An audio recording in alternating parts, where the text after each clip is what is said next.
अस्सलाम वालेकुम, welcome to my channel teacher Pakistan. आज हम cost accounting planning and control के चैप्टर नंबर 8 को सॉल्व करेंगे जो कि by product and joint product costing से रेलिवेंट है। तो चलिए एक्सरसाइज नंबर 4 को सॉल्व करते हैं। सबसे पहले हम इस एक्सरसाइज को थोड़ा सा देख लेते हैं।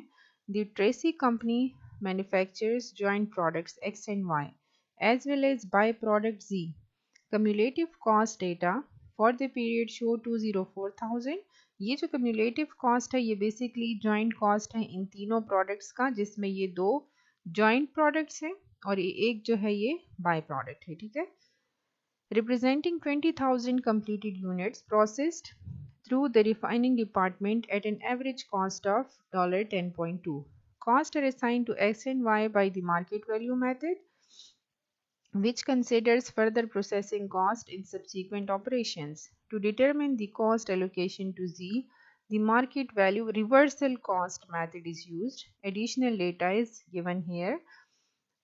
ये Z है जो कि बाय प्रोडक्ट है, ये X का डेटा है और ये Y का डेटा है। ठीक है, quantity processed, sales price per unit हर एक का अपना अलग अलग गिवन है, फर्दर प्रोसेसिंग कॉस्ट भी गिवन है और साथ में ऑपरेटिंग प्रॉफिट पर यूनिट भी यहाँ पे हमारे पास गिवन है। ठीक है, अब यहाँ पे अगर हम थोड़ी सी एनालिसिस करें तो एक्स और वाई में मार्केटिंग एडमिन कॉस्ट भी मिसिंग है और ऑपरेटिंग प्रॉफिट भी मिसिंग है, क्योंकि बेसिकली एक्स और वाई को हमने करना है मार्केट वैल्यू मेथड से, इसलिए हमें सिर्फ इसकी सेल प्राइस चाहिए होगी।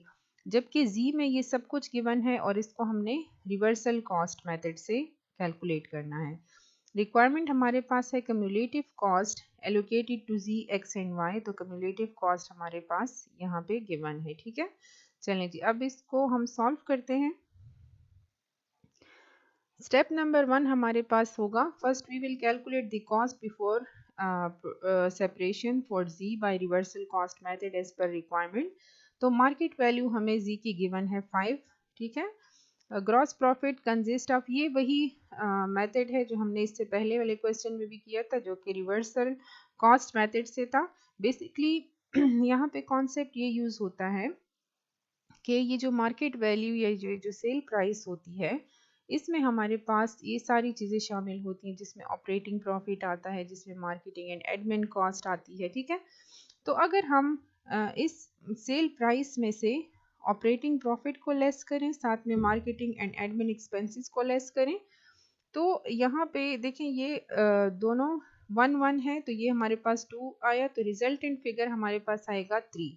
ठीक है, अब फर्दर प्रोसेसिंग कॉस्ट को भी अगर हम लेस करें तो देखें ये जो हमारे पास वैल्यू आती है 2, ये हमारे पास इस जी की per unit before split of cost है। अब जब हमें पर यूनिट कॉस्ट का पता चल गया तो हम इजीली जॉइंट कॉस्ट एलोकेट कर सकते हैं। इसको 2000 हमारे पास यूनिट्स हैं जी के, और इसको हम $2 से मल्टीप्लाई कर देंगे तो ये 4000 के इक्वल आ जाएगा। ठीक है, ये कॉस्ट बिफोर सेपरेशन हमने इसको एलोकेट कर दी है। अब इस एक्सरसाइज के स्टेप 2 में हम क्या करेंगे कि allocation of joint cost between X and Y, जो कि एक्सरसाइज में हमें गिवन है, हम मार्केट वैल्यू मेथड से करेंगे। Cumulative or joint cost for X, Y and Z is 204,000, in which 4,000 allocated to Z. So the remaining joint cost to be allocated amongst X and Y is 2 lakh. ठीक है, market value method as per requirement of exercise, यहाँ पे मैंने थोड़ा सा उसका schedule बनाया।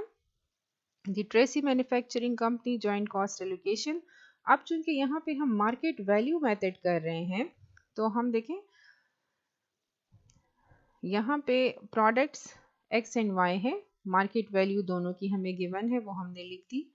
उसके बाद कितने यूनिट्स दोनों के प्रोड्यूस हुए वो भी हमने यहाँ पे लिख दिया। अब market value into units produced हमारे पास आ जाएगा टोटल मार्केट वैल्यू। ठीक है, अब इस टोटल मार्केट वैल्यू से हम processing cost after split of point जो हमें एक्सरसाइज में गिवन था वो हम इसमें से माइनस कर देंगे तो हमारे पास रिमेनिंग मार्केट वैल्यू आ जाएगी। अब देखें इसमें आफ्टर स्प्लिट ऑफ पॉइंट का डेटा नहीं है। ठीक है, वो फिगर्स हमने यहाँ पे माइनस कर दिए हैं। अब रिमेनिंग हमारे पास जो मार्केट वैल्यू है, अब हम इससे एक परसेंटेज डिराइव करेंगे, एक रेशो डिराइव करेंगे जिस पे हम जॉइंट कॉस्ट की लोकेशन कर सकते हैं। तो जॉइंट कॉस्ट हमारे पास 2 लाख है और रिमेनिंग मार्केट वैल्यू हमारे पास है 3 लाख। तो allocation of joint cost 2 lakh divided by 3 lakh is equal to 2/3। तो जब हम इसका 2/3 लेते हैं दैट इज इक्वल टू 80,000 और इसका 2/3 1,20,000, तो ये हमारे पास दोनों मिलके 2 लाख के इक्वल आता है, जो कि जॉइंट कॉस्ट भी हमारे पास 2 लाख ही है। तो ये आपके पास इक्वल होना चाहिए। ठीक है, होपफुली आपको समझ आ गई होगी। Thank you so much.